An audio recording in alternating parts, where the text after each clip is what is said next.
I'm recording this video and I'm in America. I swear this is America. And see how America is very noisy. Like the noise is like everywhere. And this is America. Look, I'm recording America just to tell you how America looks like. I swear, this is America. This is America. And this is another part of it. It's very beautiful. See how beautiful it is? This is Union Square. My first place I saw when I got to New York, and at the time I didn't know any English, and I didn't know that this statue behind me is so offensive.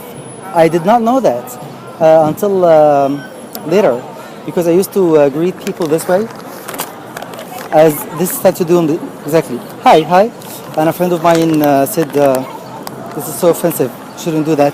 That sounds.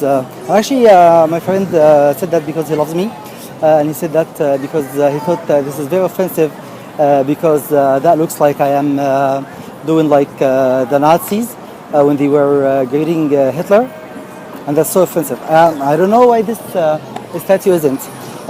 Cultural differences, I know, but I have no idea. I said, well, I am Arab, and I didn't do anything. I wasn't with the Germans at the time. He said, oh, that's even worse. So stop doing.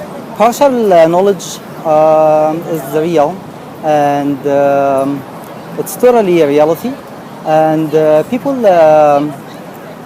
use it all the time, but unfortunately it misconcepts people because America is not just a bathroom.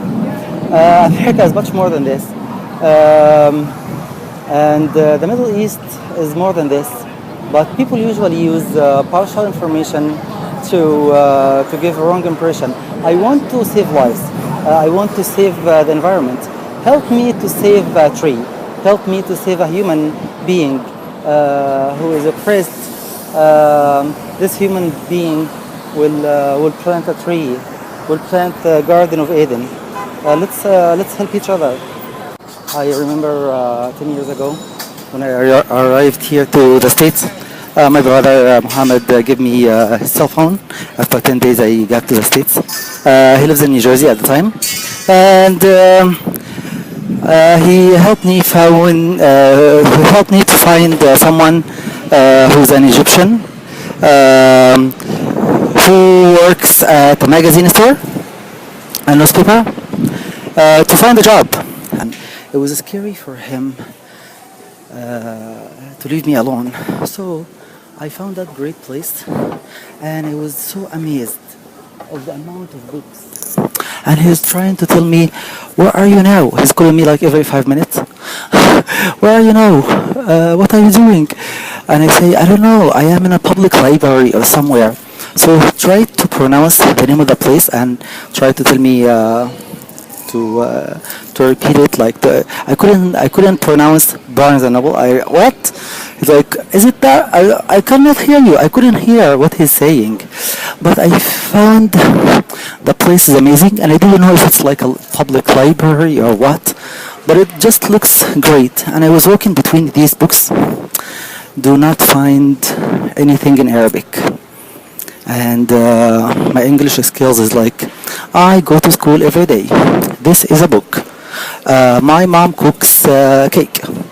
To help me reading these things, because until this moment sometimes, oh, Bible, oh, people can really get information. Christian life, Christian life, great. Then we go to Judaism. Also good amount of books, not bad at all. They're big. Then religions and Eastern religion. I just was very shocked when I saw Eastern religion, because I've never knew that Christianity and Judaism are not Eastern religions. I don't know. No one told me that Moses or Jesus were from Norway, for example, and the Eastern too. Then, in the middle of these books, oh, Islam. Oh, and this is the Holy Quran. Now, 10 years ago, I grabbed it and I opened it and I saw it written in Arabic. I felt something deep inside me, something beautiful. And I took the book and I kissed it as kind of respect and I put it back. Then I wasn't able to understand everything in here because everything else was in English. So I started to see, let's see here. These are some books about Islam. Oh, this is about Islam. Oh, this is Understanding Islam. Great. And the writer, oh, this is the writer, so not a Muslim. Here, oh, Muslim. Here, oh, this is Introduction to Islam for Jews by, oh, it doesn't look like Muslim. And this one, Princeton. And the writers are not Muslims. It's okay. Let's see more here.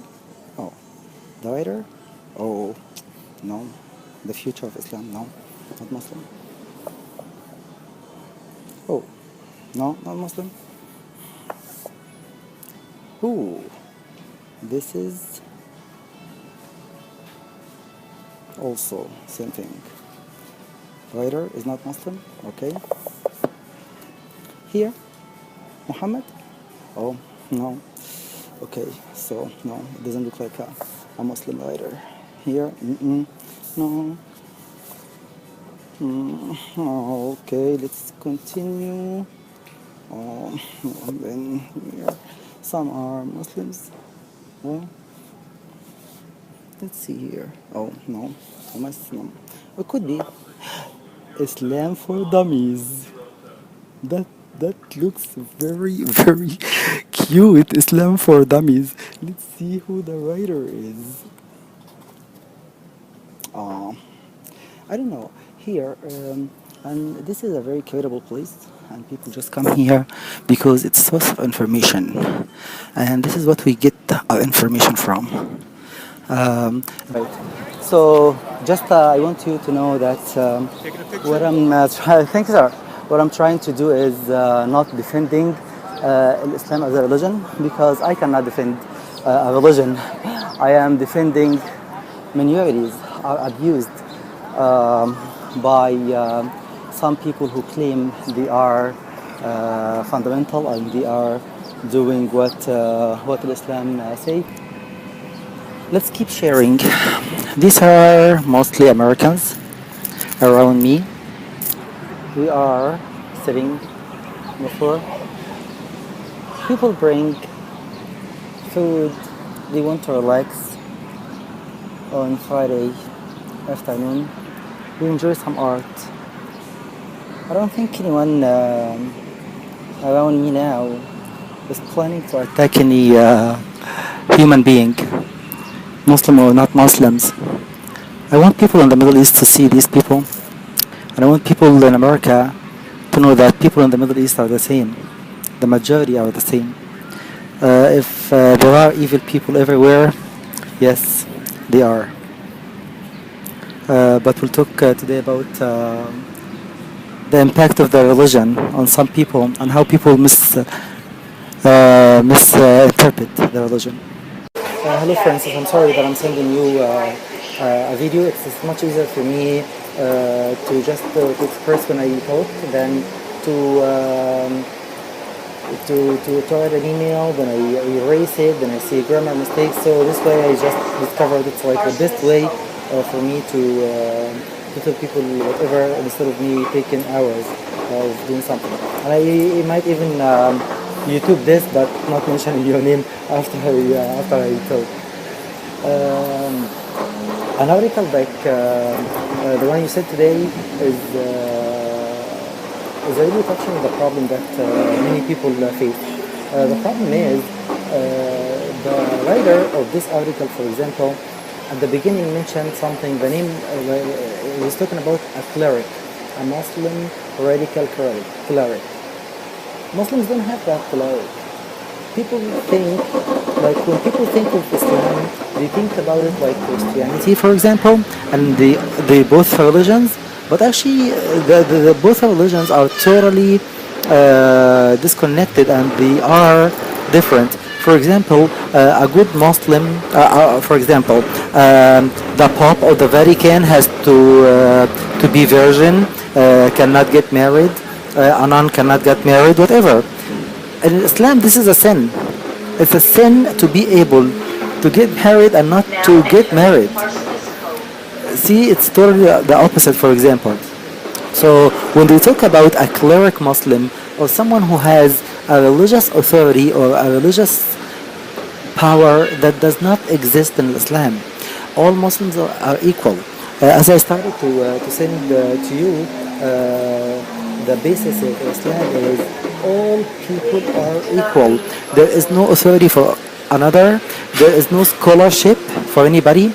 Muhammad, for example, he is a prophet, but a woman went to talk about her husband and kind of divorce that was allowed at that time, and she was like she wasn't happy, and she started to argue with the prophet, the messenger of God, the one that was revealed to him. And Muhammad insisted, and this woman complained. She complained. She complained to God. Like, if you are not happy with your customer service, you would file a complaint to the supervisor. And this is what happened. And this is very, very, very famous chapter in the Quran. It started in the name of God, the most passionate, the most merciful. God heard this woman who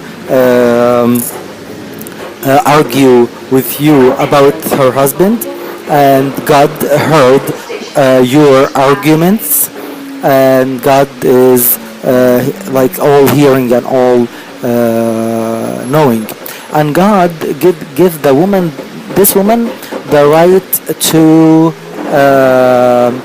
in her complaint. So the prophet is wrong, and any man who would